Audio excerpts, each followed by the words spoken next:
It's morphin' time! Hello, this is Soundout here, and welcome back to another tier list. Today we're taking a look at a significantly larger subject matter than we have before, and that is where I'll be ranking all of the Kaiju films that I've seen.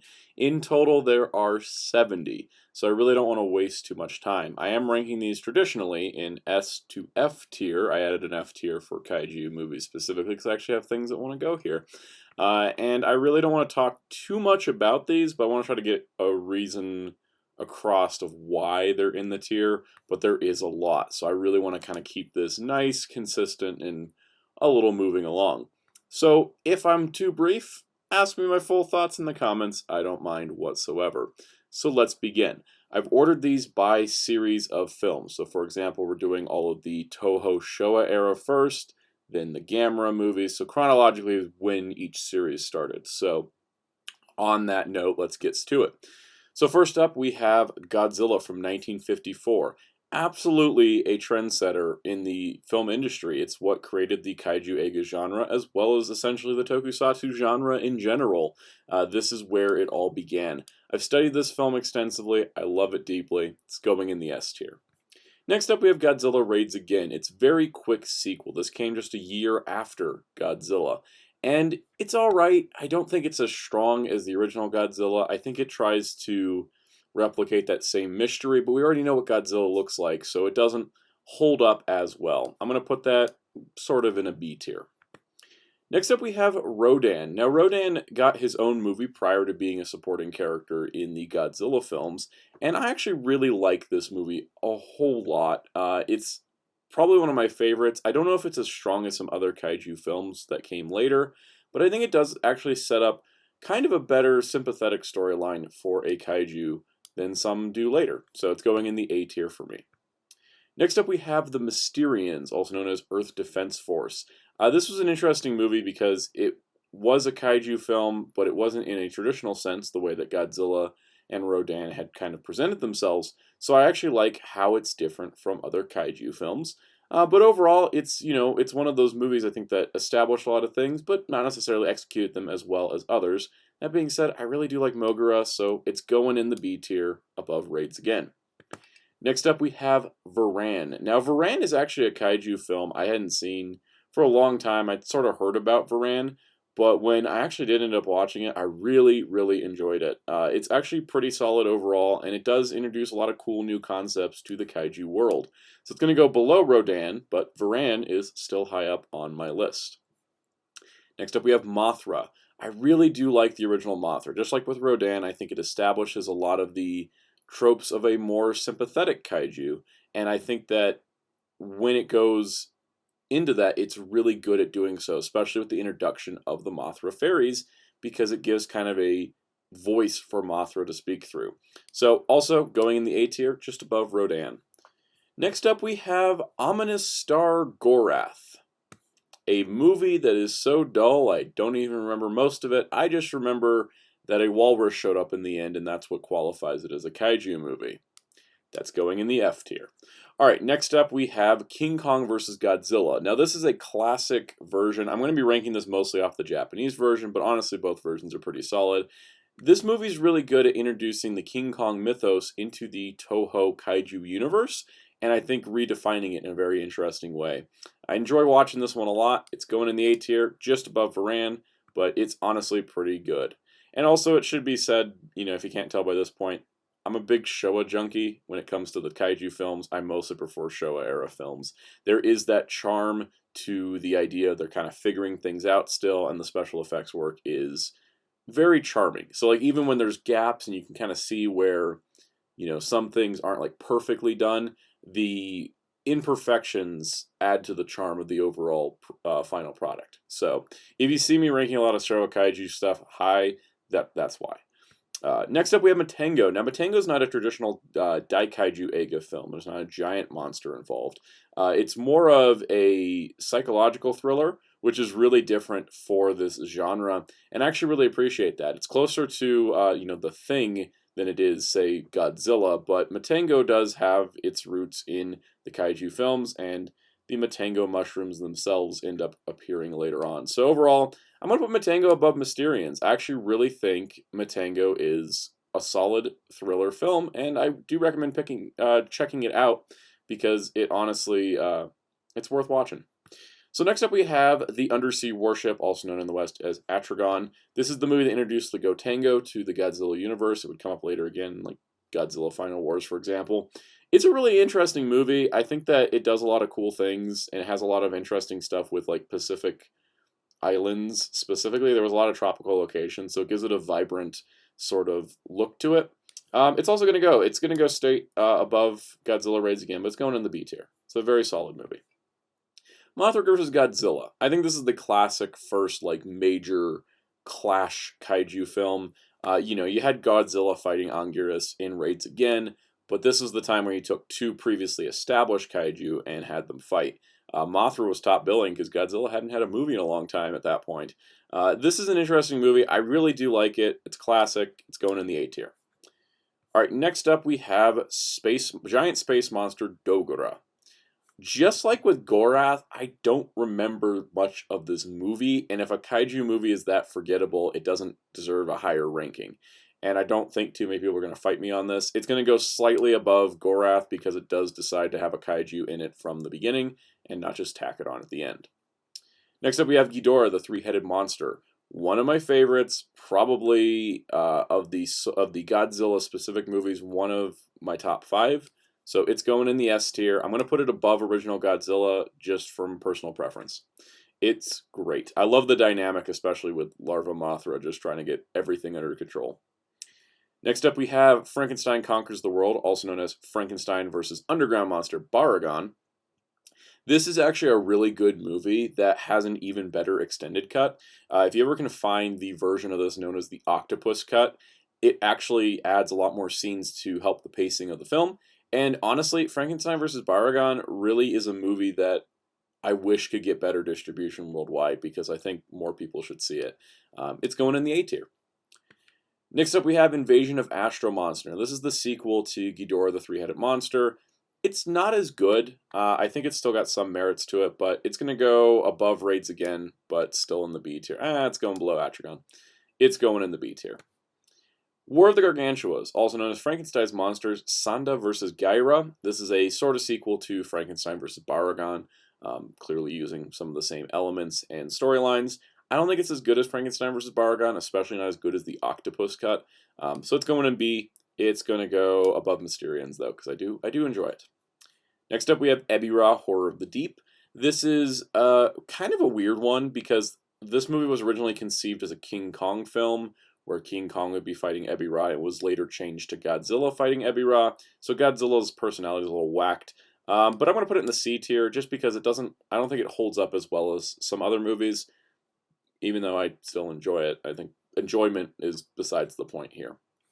All right, next up we have King Kong Escapes, also known as King Kong's Counterattack. Again, talking about the original Japanese version, not the edited English version. This is, by far, my favorite King Kong movie. And it is also probably my favorite Toho Showa Kaiju film. King Kong Escapes, for those that haven't seen it, is absolutely awesome.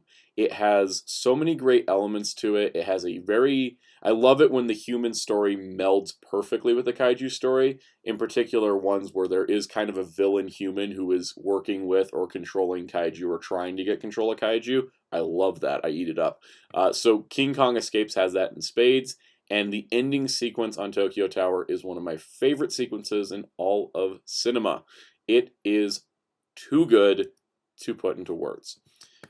All right, so moving along, we have Son of Godzilla. Son of Godzilla is, I think it's a weird reputation because of some of the memes made around it, but it's honestly a solid movie. It has some good stakes to it. It's not just Godzilla and his son, running around having fun for most. Well, okay, that is most of the movie, but it's not the entire movie. There is some stakes to it, especially at the end. I really enjoy this one, so I know most people wouldn't put it up this high, but I'm going to put it in the A tier, just below Varan. I also have a soft spot for Manila. He's too cute. Next up, we have Destroy All Monsters. Now, this was the Avengers Endgame years before Avengers Endgame of movies. This was Toho going, let's just throw every monster we have into a movie and see if, we can recover our box office numbers. And it works. It's solid. It's really great. It has all the monsters in it, but it has a really interesting story. And honestly, I would put this one, it's going to go right there above Frankenstein vs. Baragon in the A tier. It is high quality stuff. On the opposite end, we have All Monsters Attack. Now, this one does have some new footage, but it's kind of known as being a clip show. That's just because they were like running out of money. They wanted to follow up Destroy All Monsters with something, but All Monsters Attack ain't one of my favorites. It's going in the D tier. It's just not fun to watch when I've already seen the other stuff done better. Next up, we have absolute nuttiness called Space Amoeba, or Gezra, Ganymede, and Kamiba, Decisive Battle Giant Monsters of the South Seas. This movie is completely bonkers, and I wasn't really prepared for how insane it would be when I did watch it finally. And honestly, it's still pretty good. I'm going to put it in the B tier. It's not necessarily a great movie, but I appreciate its ludicrousness. Next up, we have Godzilla vs. Hedorah. Not one of my favorites, but still a solid movie. I'd probably just rank it a little bit below Ebirah, just because I think the environmental message gets across from Hedorah being a giant pollution monster, but they really hammer it in with a giant sledgehammer. And it gets a little you can kind of tell that they're really pushing, hey, we got to save the environment. And, 40 years later, we still haven't done that. So, good job, movie. Didn't change any minds. All right. Next up, we have Godzilla vs. Gigan. Now, this is one of those late Showa films. I think the late Showa films are not regarded as much as the early Showa films. But I'm going to be controversial here and put it right here, right below King Kong Escapes, because Godzilla vs. Gigan is so much my jam. It has a Godzilla amusement park that's being used for evil by aliens. So cool. It has a human cast who are trying to investigate and figure things out and do some really, really cool stuff to take down said aliens. And Gigan is quite an impressive monster, I've really got to say. And they really were feeling the pressure from Gamera to do more monster action, and they really go for it in this movie. And it all just comes together really nice. If you can turn your mind off a little bit and not overthink some of the sillier aspects of this movie, you'll have a good time. It absolutely is a blast. Next up, Godzilla vs. Megalon. This is the one with Jet Jaguar. It's a C. It's a C. It's just not... they spend, I think, a little bit too much time on the young kid, his older brother, and the other guy he spends his entire life with. Them building Jet Jaguar, monster stuff. It doesn't strike as hard as I think some of the other movies do, and it doesn't really have a good message to tell either, so C tier it is. Next up, we have Godzilla vs. Mechagodzilla. Now, this is, we're getting close to the end of the Showa era here. Godzilla vs. Mechagodzilla is actually pretty good. It's kind of this and Terror are kind of the big finales of the Showa Godzilla era.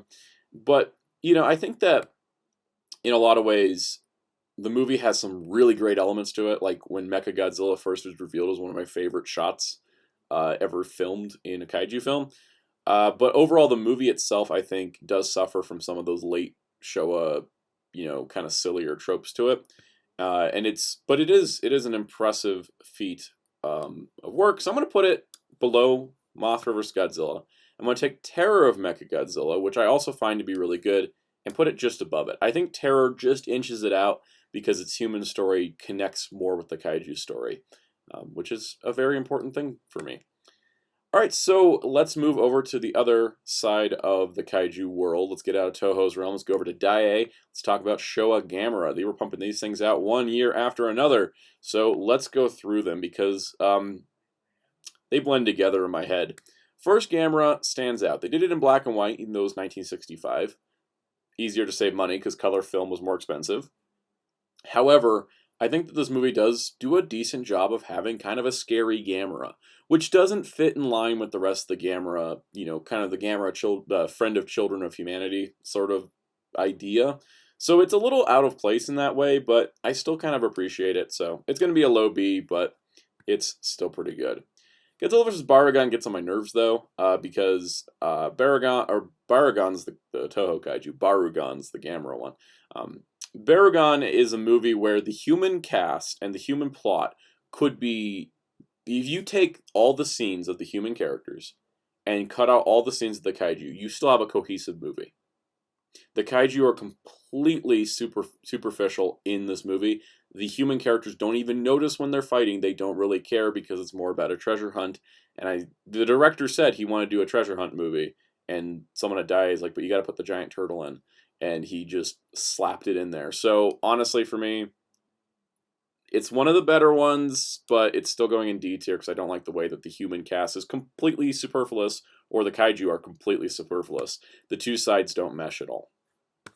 Next up, though, Gamera vs. Gyaos, my favorite of the Showa Gamera films. Still only going to rank it a high B, but this one's, I think, where you start to get the idea of, like, Gamera, friend of children kind of thing. You know, he's out helping humanity, not trying to destroy it. And, you know, the scenes with Gyaos are great. I think Gyaos is a great enemy for Gamera because they complement each other. Because Gamera can fly, Gyaos is a terror of the air. And then we get to the next four, which really blend together in my head. So I'm going to try to separate them a little bit. We got Gamera versus Virus. They start to follow the same formula. Here's a kid, here's Gamera, monster attacks, the kid helps Gamera, and they win the day. So what I'm honestly going to do, and I know this is going to seem like a cop-out, but we're going to put Virus in C. We're going to put Guiron just above it, because Guiron has some really, like, nasty monster violence. It's amazing. There is some violent stuff in that movie. Then we have Gamera versus Jiger. That's going to go below Viras. And Zigra, which is going to go above Viras. That's just my mental, like, what I can remember which ones I liked more. But they all kind of blend together. They feel very, very similar. Now, let's talk about Gamera Super Monster. Yeah, 9 years later, Dai was having financial trouble. So they slapdashed together a Gamera movie, completely reused all the footage they could from the previous Gamera movies. So all the kaiju action is reused. They insert some new stuff with a kid and these, you know, super women from space. And then they also throw in things like the Star Destroyer from Star Wars, Galaxy Express 999, and just random stuff that Dai had the rights to distribute. I don't know. I can't explain it. That one's in a low F because it's barely even considered a movie. It's essentially a compilation film that also features clips from things that have nothing to do with Gamera. Moving along, let's talk about Daimajin. This is Dai's other kaiju franchise. Now, while I normally don't like the idea that the kaiju are superfluous to the human story, you do get kind of this neat thing where Daimajin itself is that franchise that, you know, the human story does not necessarily correlate to the kaiju story, and that's fine because essentially you have these individual stories, but Daimajin is a part of that. So while the kaiju side is less emphasized, these stories of Edo period villages are actually really interesting, and Daimajin acts as a character within them, not so much that Daimajin is a kaiju fighting kaiju. He is a statue that comes to life after being preyed upon, and not preyed upon. They prey upon the statue and he comes to life and helps solve the village's problems. And I really do like a lot of these movies. So what I'm going to do, just like with the Gamera films, they do kind of go together, but I can just kind of rank them real quick. We're going to put original Daimajin, top of B. Yeah, we'll put it above Gamera. We're going to put the sequel, which is Return of Daimajin, in the A, probably about Son of Godzilla. And then we'll put Wrath of Daimajin just below Gyaos. Gamera versus Gyaos. That's just where my current ranking is. I could do a whole essay on them, but that's not what we're doing here. We're doing a tier list. I'm trying to make sure this video isn't 3 hours long. So after Daimajin wrapped up, actually Gamera Super Monster was like the last kaiju film for a while. But then 1984, The Return of Godzilla. So we start the Heisei era of Godzilla. Even though the Heisei era hadn't started yet with Return of Godzilla. Semantics, I call it the Versus era personally.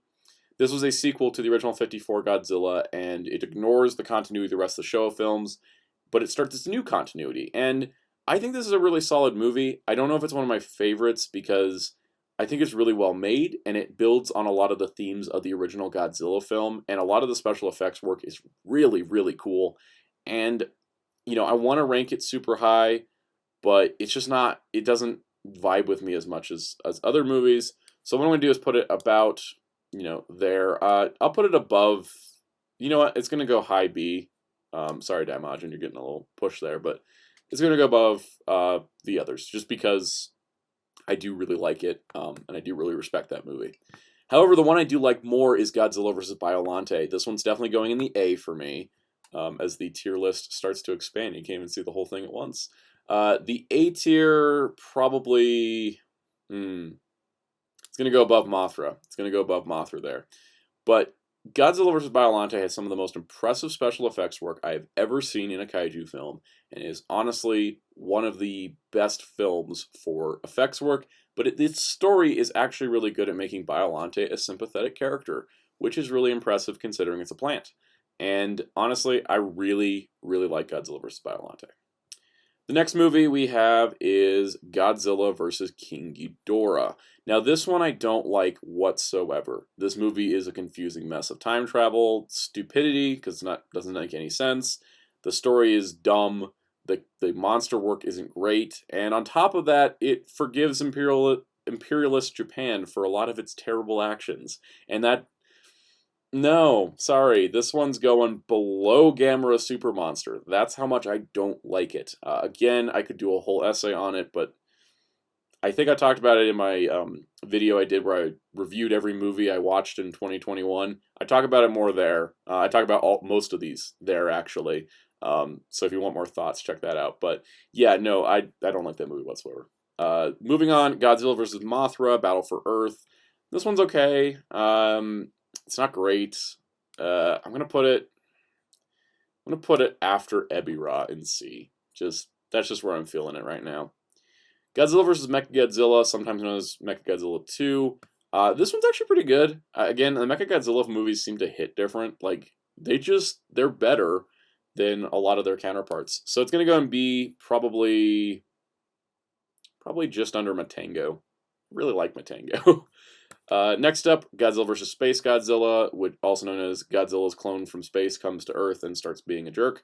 I really like Baby Godzilla in this. He's adorable. He's so sweet. He gets terrorized by Space Godzilla, but it very much feels like a Son of Godzilla remake. And I think that's what happened is after Biolante's box office wasn't as good, the following Heisei films were just remakes of things that already existed. Obviously Ghidorah, Mothra, and Mechagodzilla, obviously, but Space Godzilla is Son of Godzilla 2.0. I really like Son of Godzilla. I don't think Space Godzilla is as good, but I'm going to put it in the low B, just because I do think there's a lot of great effects work that does boost it. I think it's a lot of the Heisei films have really weak stories, but they have better effects work. Last up for the Heisei era, or the Versus era Godzilla films, Godzilla vs. Destroya, and this movie is sad. It's like legitimately depressing, and it's kind of was supposed to be the end of Godzilla permanently. I'm going to rank this one a little higher than I want to, because I like it, but I don't like watching it, but it's going to go in low A because it is a really stellar movie in terms of like production value and the story, and it does make me feel depressed, which is the idea. I just don't like feeling depressed, so I don't watch it a whole lot, but it is a good movie. I can't discredit its worth. All right, the Heisei Gamera trilogy. Oh boy, when I talk about Gamera, I'm talking about this. First up, Gamera Guardian of the Universe, frickin' awesome. It takes Gamera versus Gyaos, but twists it. It makes a new origin for Gamera. It puts Gamera more established as a character from the start, and then it's fighting Gyaos, who I think is Gamera's greatest enemy from the Showa films. Gamera Guardian of the Universe is going in the S tier. Actually, I think it's going in the A tier, because I just realized what I'm going to put in the S tier. Alright, next up, Gamera 2 Attack of the Legion is also a very, very solid movie. Honestly, it's going to go a little bit lower than Gamera Guardian of the Universe, but it is still up there as one of the best kaiju films. And then lastly, Gamera 3 Revenge of Iris. Now this takes everything the first two did and ramps it up to infinity, and that's why that one is going in the S tier, because Gamera 3 Revenge of Iris is insane. When a movie can catch me off guard, like Revenge of Iris does, that's a good movie in my eyes. When a movie can truly, truly surprise me, I gotta give it a lot of credit. It's great. Alright, next up we're moving into the 1996 Rebirth of Mothra trilogy. This was kind of taking Godzilla's place, which was very nice. And it ran alongside the Gamera trilogy too, which is kind of cool. So Rebirth of Mothra, these movies for me are all really good, but it's hard to rank them because I feel like they progressively get better. In fact, the last time I watched these, I watched them all in one day. They really do fit as a very, very nice, solid trilogy. So I think what we're going to do here, and I know this may seem like a cop-out, but whatever. We're going to put Rebirth of Mothra 1 just below Rodan. Rebirth of Mothra 2 just in front of that. And Rebirth of Mothra 3 in front of that. So there we go. All right, next up, the American Godzilla film known as 1998 Godzilla, also known as Zilla. This movie, the problem with this movie is that it has a much better sequel called Godzilla the Series, which is one of the coolest animated shows of the late 90s. So I have trouble ranking the movie because it's like, well, I'd rather just watch the series. So I'm going to put it, it's going to go in D, because as a film, it ain't great. And as a Godzilla film, it also ain't great. But it did give me Godzilla the series, so there is that. It's going there. All right, next up, Godzilla 2000. Now, 2000 I think is a solid film. It was a good start to the Millennium era. Obviously, the reason it happened was because 98 Godzilla didn't do well, so it didn't start its own franchise. So Toho went back and started doing Godzilla again. Godzilla 2000's cool. I think the suit design is really great, and there's a lot of great effects work. But overall, not one of my favorites. It's going in C. Next up, it's sort of direct sequel. It's funny, the Millennium era Godzilla films are all sequels to 1954 Godzilla. But with Megaguirus, Godzilla vs. Megaguirus feels like a Godzilla 2000 sequel. It really does feel connected. It's kind of strange. It can't decide what it wants to be, and I can't decide if I even like it. So Megaguirus, it's going low D. Let's go in low D. It's almost an F for me. Yeah. But let's talk more positive because what we got here? Godzilla, Mothra, King Ghidorah, All Out Giant Monster Attack. Now this again, sequel to the 54 Godzilla, but this one takes a twist. And this is what I really appreciate this film for, is that original 54 Godzilla was very much a monster who was destructive because he was a reflection of the dangers of nuclear warfare. This movie takes that idea of Godzilla as a monster, like an actual true monster, and ramps it up so much they make Ghidorah a good guy to take him down. And that flipping of the script is why I really, really like it. Because anytime Godzilla and Ghidorah are in the same movie, it's Godzilla good, Ghidorah bad. This flips it, and on top of that, adds in a really connected human story with a human force that feels like they actually can do something about Godzilla, not just they're useless and waiting for monsters to work. And some of the best and most impressive visual effects work in Godzilla history. It's going in the S tier, right below King Kong Escapes. This might be my favorite Godzilla movie of all time. Next up, Godzilla against Mechagodzilla. Again, like I said, Mechagodzilla films hit different. This one hits real different. In fact, I think that Godzilla against Mechagodzilla is the best Mechagodzilla movie. Not only is Kiryu, I think, the best Mechagodzilla design, but this movie gives Kiryu the most awesome pilot, and she kicks so much ass that she makes the movie so much better. Like, really great casting, really great acting, really great script work, and really great direction. Godzilla against Mechagodzilla is absolutely a knockout of a movie. It's going to go just below Revenge of Iris, but it's still just top tier. Its sequel, because the only Millennium era movie to get a sequel was Mechagodzilla. Tokyo SOS. It does a stupid thing, and it's called that great character from Godzilla against Mechagodzilla, the awesome pilot Kiryu. She walks out the door in the first 10 minutes. Ruins the movie for me, and while there is a lot of good quality to it after that, I just don't care, because the character that, we got established with in the first film just leaves. It's disappointing, but it is, of its own merit. It's going to go in the B tier because it's still a good movie. It just makes me upset that they took away the best character. And then we have the final Millennium era film, Godzilla Final Wars. I'm going to do something controversial. I'm going to put this in the A tier. Godzilla Final Wars for a lot of people isn't a great movie. It's not even a great Godzilla movie. It's overstuffed.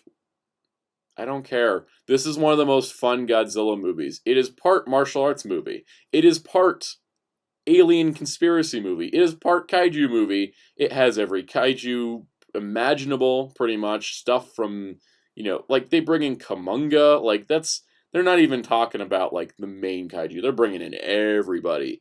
And there's insanely good martial arts action, bike action that, late Heisei Kamen Rider wish it had. And so many random crazy characters. And the ending is honestly kind of insane. So if you haven't seen Final Wars and you want to watch like just pure adrenaline for like an hour and a half, that's the movie to go with. I think of all kaiju movies, there is no message to be told in that movie, but it is so much fun, I can't help but put it this high on my list. Because you know what? I like fun movies. And if that's a problem, I'm sorry. Speaking of fun movies, Gamera the Brave, 2006. This was supposed to relaunch Gamera. It didn't work, obviously, because we have not had a Gamera movie since. But Gamera the Brave is sweet. It's heartwarming. It's very wholesome. It is adorable. It is the story of a kid and his turtle grows up to be Gamera. It's practically a Digimon movie when you think about it. And you know what? I really like it. And I really don't care that this is going to be the second highest rated movie on my list. It's going below Final Wars. But Gamera the Brave is a really great film, and I think more people should check it out. Now, this is where things get weird, because the rest of the movies from here on out, I'll just preview it here if I can scroll up high enough. These are all recent films. These are all films, a lot of these are made by American companies, so it gets a little different when talking about them, but we're going to go through them anyways. So first up on this tier, we got Pacific Rim. As you can tell by the t-shirt I'm wearing here, or not, this is a Pacific Rim t-shirt. I like Pacific Rim. I think Pacific Rim's expanded universe in the comics, and specifically in Pacific Rim the Black, the anime series, are honestly better than the movies, because I think the ideas of Pacific Rim are better than the movies themselves. So when I'm ranking the first film, how do I rank it? Well, if you have the idea of super strong kaiju, so you have super strong Jaegers fighting said kaiju, it kind of sucks when the Jaegers look like they're complete just junk piles, which is what this movie does, and a lot of it's shot at night in the rain, and it's really hard to kind of watch at times. So while I really do like Pacific Rim, and again I like the concepts, the movie itself I don't enjoy as much as some of the others on this list, so it's going in the high C tier. It's one of those, the concept is much better than the execution.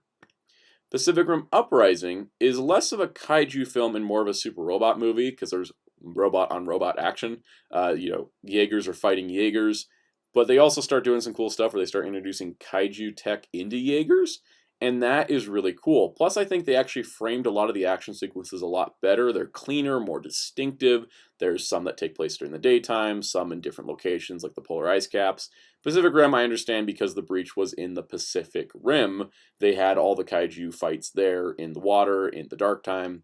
But I like that Pacific Rim Uprising mixed it up. In fact, I don't even think there is a nighttime fight in that movie. And you know what? It's kind of nice and fun to watch. So on the regards of watching it as a movie, Uprising inches out Pacific Rim. Even though I think Pacific Rim has a tighter story and overall better character work, Uprising has some more engaging action sequences. So I think that both movies kind of balance each other out in that regard, but I'm putting Uprising just a little bit ahead of Pacific Rim because it's a little bit more visually fun to watch. Let's talk about the Monsterverse. So Legendary's Monsterverse was kind of the rebirth of Godzilla for a lot of reasons. Came 10 years after Final Wars, and started with 2014's Godzilla. Now this is a remake of the 54 Godzilla. A lot of similar tropes, but it does switch up the bill by adding in the Mutos, so Godzilla is fighting another kaiju from the start. He's not just attacking a city. However, much like Pacific Rim, a lot of this movie takes place at night. But unlike Pacific Rim, there's no lights on these kaiju, so a lot of them are black and gray on black and gray backdrops on top of it's night.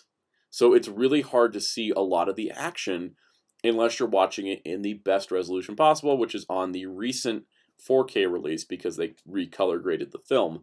So I can't rank it super high because I think like story-wise it works, but overall as a movie, it's not as good as 54 or Return of Godzilla. It's just not as good. And the biggest thing is the fact you can't see things for most of the movie. So it's going probably above 2000, because a little better than 2000. And the skydiving scene with the flares is pretty cool, but that's where it's going. Now the Monsterverse picks up again because they start building this out with Kong Skull Island. Now this is a kaiju-sized Kong whose trajectory is to fight Godzilla later, because why would you do another Kong movie at the kaiju size if not for that? The movie takes place during the end of the Vietnam War, and it puts it as a period piece, which I think is interesting because a lot of kaiju films take place in present day. Not many of them do period pieces. Daimajin obviously does, but not a lot of Godzilla era films. So I really like that, and I like that they play with that idea. And the director on the movie really decided just to have fun with it. And I think that's really important. So Kong Skull Island for me is going to go in the S tier because I really, really love this movie. I've watched it more than probably most of the movies on this list. Probably not as much yet as GMK or, even King Kong Escapes. I've watched less than Kong Skull Island. And the only reason King Kong Escapes edges out Kong Skull Island is because of things like the villains in King Kong Escapes really make that movie pop. So for me personally, these two Kong movies are always neck and neck, and I really can't decide which one I like more, but I think for now it's going to be King Kong Escapes at the top. So the next up on the Monsterverse, we had a Godzilla sequel, and Kong Skull Island I thought was fantastic, but King of the Monsters, when you talk about like how you get a glow up from one movie to another, Godzilla I felt was too drab, too dark, not vibrant enough. King of the Monsters is got a lot of scenes that take place at night, but they light the movie differently. You can see the kaiju fighting. They also amped it up. They brought in Mothra, Rodan, and Ghidorah.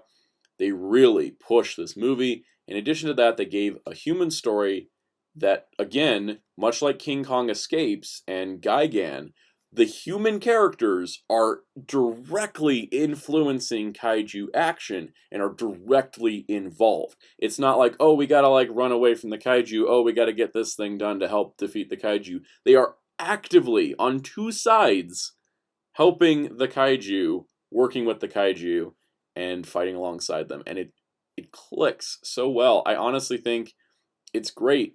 And there's scenes in that movie that will get me to tear up. Serizawa in a cave, anyone. But I gotta say, this movie, for me, is gonna go in the A tier. It doesn't make it to S, and I don't know why. I don't know why I can't put it in S. I don't know what's holding it back, per se.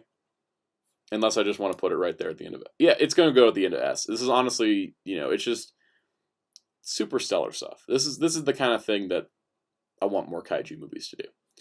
So on the opposite end of the spectrum, Godzilla vs. Kong, which came out earlier this year, really does have kind of like a weird mix because it's mostly just big monster fights, which is fun. I really like watching big monster fights. As you can see, Final Wars is up there pretty high. But the human cast does feel sort of inconsequential to a lot of what's going on, and the multiple groups of the human cast, start to have less importance as we go along. And I kind of wish that the characters from King of the Monsters got to do more. And yeah, so Godzilla vs. Kong I think is solid. I think it's the least, it's for some reason there's I think that's why King of the Monsters can get a little heavy because of how much destruction and how much human life is lost in it. And it really does show the real impact of what kaiju would do in a real world. But Godzilla vs. Kong is really fun. It's light, and I do appreciate the battle sequences, but its storytelling is a little weak. I just don't think a lot of the human characters hit as hard as something like King of the Monsters does. So it's gonna go somewhere in B, probably about there. I think that's good. Just right below Wrath, above Matango. All right, we got 5 left. Let's roll through these. We got Shin Godzilla. Speaking of depressing, Shin Godzilla, to me, personally speaking, is the most depressing Godzilla film. It is a reflection of how a government can fail a people in a crisis. And it is hard to watch because you just watch the Japanese government completely fail to do anything of substance until the very last moment after so much destruction and pain has been caused. So, Hideaki Anno made a great movie, but much like with Pacific Rim or Godzilla 2000 even, you make a great movie, but I don't like it. You're going in the C tier. It's going bottom of the C. Now, I'll put it above the Gamera movie. I'll put it above Meg. You know, I'll put it above Mothra. I just don't like it that much. I don't like watching it. It's too heavy-handed. It's too depressing.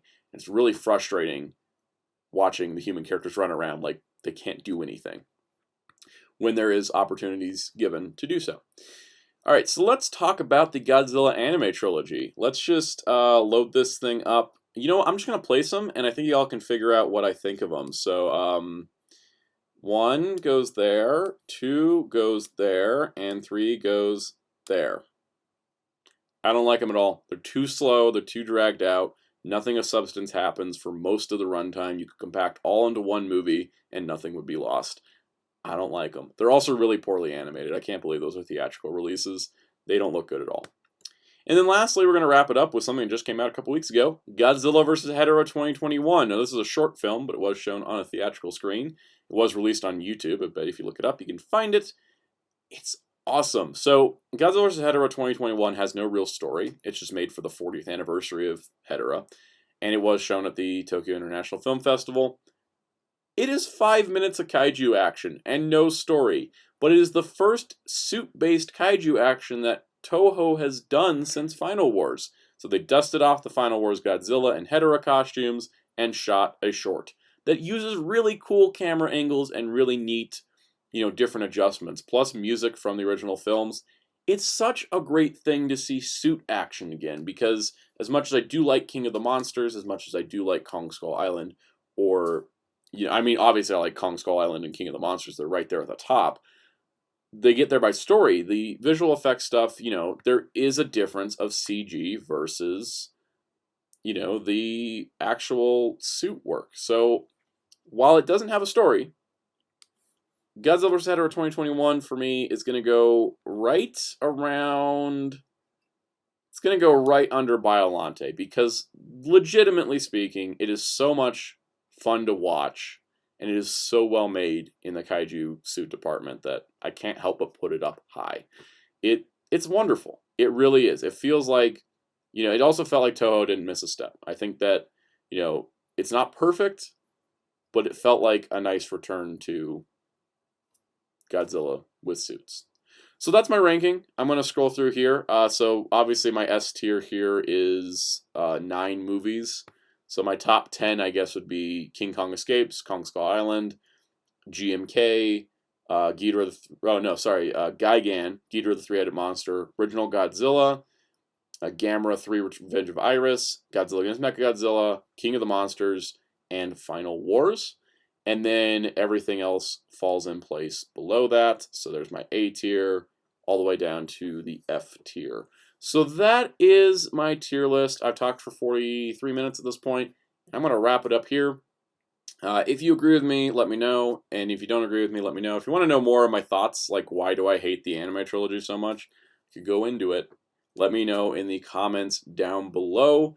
And also be sure to hit the like button if you enjoyed the video, subscribe, and notification bell. There's a lot more coming on the channel, including more tier lists and more other fun stuff. So stay tuned. Check out Hero Club at hero-club.com for news and more, and my awesome graphic designer on Twitter at darkclaw643. So until next time, this is Soundout saying goodbye.